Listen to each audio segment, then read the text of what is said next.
প্রিয় দর্শক, আজকে নতুন একটা বিষয় নিয়ে আপনাদের সাথে আলোচনা করব। সেটা বাংলাদেশি মানুষ কিভাবে দক্ষিণ কোরিয়ায় যেতে পারে সেই বিষয়টি। আর আমার সামনে আছেন একজন রেমিটেন্স যোদ্ধা, দক্ষিণ কোরিয়ার প্রবাসী জনাব আব্দুল সালাম। আমরা তার সাথে কথা বলবো তিনি কিভাবে গিয়েছেন এবং বাংলাদেশে একজন ব্যক্তি যদি সাউথ কোরিয়ায় যেতে চায় তাহলে কিভাবে যেতে পারবে সে বিষয় নিয়ে কথা বলবো। আসসালামু আলাইকুম। ওয়ালাইকুম আসসালাম রাহমাতুল্লাহি ওয়া বারাকাতুহু। ভাই কেমন আছেন আপনি? আলহামদুলিল্লাহ। ভাই আপনি কেমন আছেন? ভালো আছেন? আপনি তো দীর্ঘদিন সাউথ কোরিয়াতে ছিলেন। জি, আমি দীর্ঘ 4 বছর হলে দক্ষিণ কোরিয়াতে আছি। আপনি কিভাবে গিয়েছিলেন এবং একজন বাংলাদেশি যদি সাউথ কোরিয়া যেতে চায় তাহলে কিভাবে যেতে পারে সেই বিষয়ে যদি আপনি একটু বলতেন। আচ্ছা, ঠিক আছে। আমি একজন প্রবাসী হিসেবে যেটা বলবো, প্রথমেই কেউ যদি দক্ষিণ কোরিয়াতে যেতে চায়, প্রথমে তার চিন্তা করতে হবে এখানে অবৈধভাবে যাওয়া কোনোভাবেই সম্ভব না। এক নম্বর অবৈধভাবে কোনোভাবেই সম্ভব না। কোনো দালাল বা কোনো ব্যক্তির মাধ্যমে এখানে যাওয়া সম্ভব না। একমাত্র কারো ফ্যামিলি থেকে যদি দক্ষিণ কোরিয়াতে থাকে, ফ্যামিলি ভিসা সে যদি নিয়ে যায় তাহলে সম্ভব। আর সেকেন্ড কোনো ওয়ে নেই। তো আমি যেভাবে গিয়েছি আর কি, আমি দক্ষিণ কোরিয়াতে গিয়েছি 2022 সালে। প্রথমে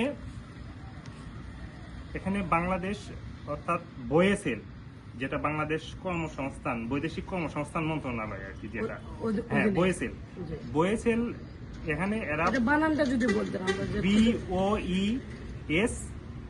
BOESEL মানে এইটাতে বয়েসেল। হ্যাঁ, ইউটিউবে সার্চ দিলে বা ফেসবুকে এদের একটা নির্দিষ্ট পেজ আছে, এই পেজে সার্চ দিলে আপনারা এখানে এই দক্ষিণ কোরিয়া সম্পর্কে বা বিদেশি সকল তথ্য এখানে একদম লিগাল পাবেন, যেটা জেনুইন আর কি। তো প্রথমে আপনারা এপিএস ফলো করলে আপনারা দক্ষিণ কোরিয়ার প্রত্যেক বছরে একটা করে সার্কুলার হয়, অর্থাৎ তারা যে লোক নেবে, হ্যাঁ প্রতি বছরে এখানে সার্কুলার, হ্যাঁ বাংলাদেশ থেকে লোক নেওয়ার সার্কুলার হয়। এই সার্কুলার এপিএস ফলো করলে কখন সার্কুলার দেবে, এটা সাধারণত জানুয়ারি থেকে মার্চ মাসের মধ্যেই সম্ভবত হয় আর কি। তো প্রথমে একটা সার্কুলার দিবে যে ওদের যদি 3000 বা 5000 লোক ওরা নেয়, তাহলে লটারিতে দেখা যাচ্ছে 2 লাখ। এখানে প্রথমে লটারি হবে, লটারি সিস্টেম, র্যান্ডম কম্পিউটারের মাধ্যমে লটারি হবে। অর্থাৎ প্রথমে আপনার একটা পাসপোর্ট থাকতে হবে। এক নম্বর প্রথমে আপনার পাসপোর্ট থাকতে হবে। এই পাসপোর্টের মাধ্যমে ওরা যখন আপনার করবে, সার্কুলার দিবে, অনলাইনে সার্কুলার দিবে, তখন আপনি অনলাইনে অ্যাপ্লিকেশন করবেন। আপনি পাসপোর্ট দিয়ে পাসপোর্ট নাম্বার, নাম, ঠিকানা দিয়ে আপনি অনলাইনে অ্যাপ্লিকেশন করবেন। অ্যাপ্লিকেশন করার পরে ওখানে বা ওরা 10 লাখ 15 লাখ এরকম লটারি অ্যাপ্লিকেশন ওদের জমা পড়লো, তখন এই 10 লাখের মধ্যে ওরা একটা লটারি করবে, র্যান্ডম সিট। এটা সম্পূর্ণই দক্ষিণ কোরিয়ার HRD বিভাগ, যেটা হচ্ছে দক্ষিণ কোরিয়ার মানব সম্পদ বিভাগ। ওরাই সব নিয়ন্ত্রণ করে। এখানে বাংলাদেশে এদের কিচ্ছু করার নেই। কোনো দুর্নীতি হবে না, কোনো ধরনের মানে দুর্নীতি নাই আর কি। তো লটারিতে হয়তোবা 20,000, হয়তোবা 1 লাখ 1.5 লাখ লোক হয়তো টিকাবে, হয়তো 10 লাখ 15 লাখের যা আবেদন করবে তার মধ্যে 1 লাখ 1.5 লাখ টিকাবে। এর মধ্যে থেকে এই 1-1.5 লক্ষ লোক সরাসরি ও দেশের ভাষায় পরীক্ষা নেবে। অর্থাৎ এক কথায় শেষ, কোরিয়ান ভাষা জানতে হবে। 3 নম্বর হচ্ছে কোরিয়ান ভাষাটা, কোরিয়ান ভাষা জানতে হবে। কোরিয়ান ভাষা এটা কি শুধু মুখে বলা নাকি লেখাটাও পারতে হবে? মুখে বলা লেখা, কিন্তু পরীক্ষা হয় হচ্ছে যে নৈবেত্তিক, মানে কম্পিউটারে ওরা একটা করে প্রশ্ন দিবে। এখানে সামনে কম্পিউটার ডেস্ক থাকবে, ওরা একটা করে প্রশ্ন দিবে, 4টে অপশন থাকবে, যেটা উত্তর হবে মাউস দিয়ে খালি ক্লিক করলে ওই প্রশ্ন চলে যাবে, ওটা আর দেখার সুযোগ নেই। আচ্ছা, একটা যদি বলতেন প্রশ্নটা কি ধরনের হয়? আচ্ছা, প্রশ্নটা এরকম আসলো যে ওই দেশের যেরকম 4টে ফলের ছবি দেওয়া থাকবে, জি 4টে ফলের ছবি দেওয়া থাকলো, আম, কাঁঠাল, জাম, লিচু। এখন উপরে প্রশ্ন থাকবে যে 1 নম্বর প্রশ্ন, ওই দেশের ফল বলা হয়েছে খয়েল, খয়েল মানে ফল। এখন লেখা থাকবে খয়েল ইরু মোর, যেমন আমরা বলি যে এই ফলের নাম কি। এখন আমি যদি জানি যে খয়েল ইরু মোর, আমি যদি ওটার অর্থ জানি যে এই ফলের নাম কি, নিচে ফল দেখে তো আমি চিনতেছি এটা কি ফল, তো ছবি একই।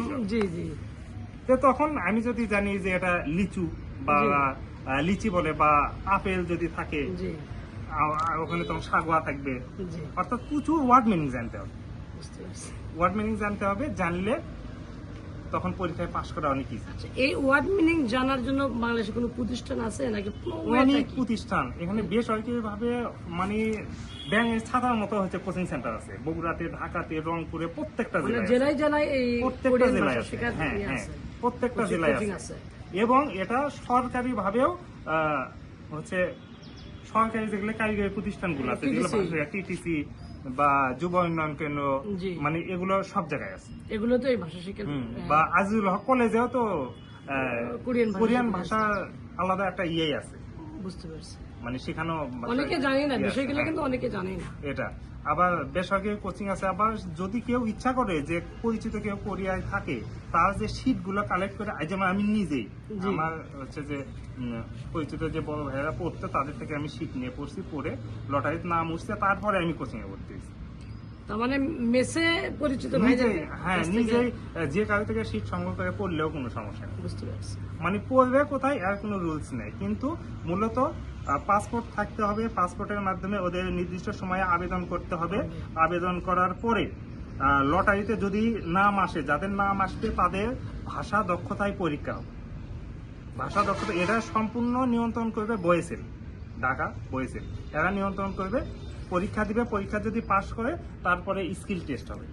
বিভিন্ন নাট লাগান, তারপরে বিভিন্ন মেশিন পাতি, ওয়াশার লাগান, ওজন কে কত তুলতে পারে, এই ধরনের এগুলো সাধারণ, এগুলোতে কোনো সমস্যা হয় না। মূলত মেন জিনিসটা হচ্ছে লটারিতে নাম আসা এবং পরীক্ষা পাশ করা। পরীক্ষায় পাশ করা।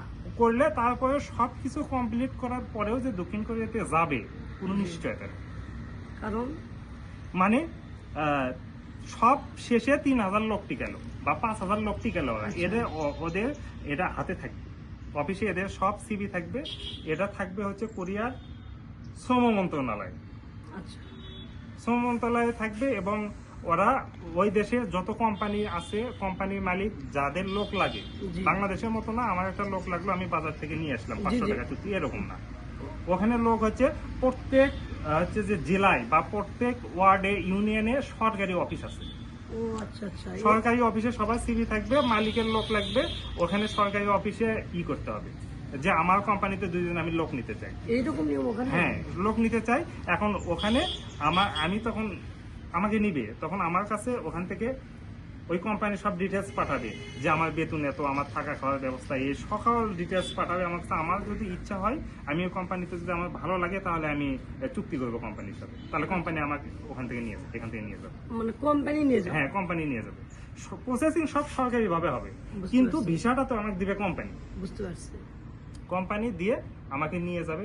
আমি যাওয়ার আগে ওখানে আমি কোথায় থাকবো, কোথায় খাবো, কি কাজ, আমার সবকিছু রেডি থাকবে। আমি যাই ওখানে যোগদান করবো। আচ্ছা, খুব সুন্দর সিস্টেম। ইচ্ছে করলেই যে আমি ইচ্ছে করলে একটা কোম্পানিতে কাজ করব, মালিক আমাদের বেতন দিল না বা কোনো ঝামেলা হলে ইচ্ছে করলে আমি চলে আসলাম, এরকম সুযোগ নেই। সবকিছু সুশৃঙ্খল নিয়ম আছে এবং পদ্ধতি আছে, সেইভাবে চলবে সেগুলো। আর যে কোনো ধরনের দুর্নীতি, করাপশন হলে সাথে সাথে অ্যাকশন। পুলিশ আছে, 3 লেভেলের পুলিশ আছে ওদের, এগুলো তদারকি করার জন্য। আবার ম্যাজিস্ট্রেট আছে, ভ্রাম্যমাণ আদালত আছে। আমাদের দেশের মতো যে মামলা 10 বছর 15 বছর চলবে এরকম না, 3 মাসের মধ্যে মামলা শেষ, এরকম। আচ্ছা, যাওয়ার যে এই যে বিমান ভাড়া বা আনুষঙ্গিক যে খরচ, এটা এখানে এক্সট্রা কোনো টাকা লাগে না যাওয়ার জন্য, জাস্ট শুধু 70 থেকে 80,000, 1 লাখের নিচে যে বিমান ভাড়াটা, শুধু এটা বয়েসেলকে দিতে হবে। আর বয়েসেলে আগে ছিল না, এখন 1 লক্ষ টাকা জামানত সিস্টেম করছে। এটা কি জন্য এই জামানতটা? মানে ওখানে যায় যদি কেউ অকারেন্স করে, দেশের ভাবমূর্তি নষ্ট করে, আইন বিরোধী কোনো কাজ করে, তাহলে সরকার এই টাকাটা, এই জামানতটা ফিরে আসার পরে দিয়ে দেয়। ও, আর যদি ও ভালোভাবে ভিসার ম্যাচ শেষ করে জি। দেশে চলে আসে, তাহলে জামানতের টাকাটা ও ফেরত পাবে। হ্যাঁ। আপনি কি ফেরত পেয়েছেন?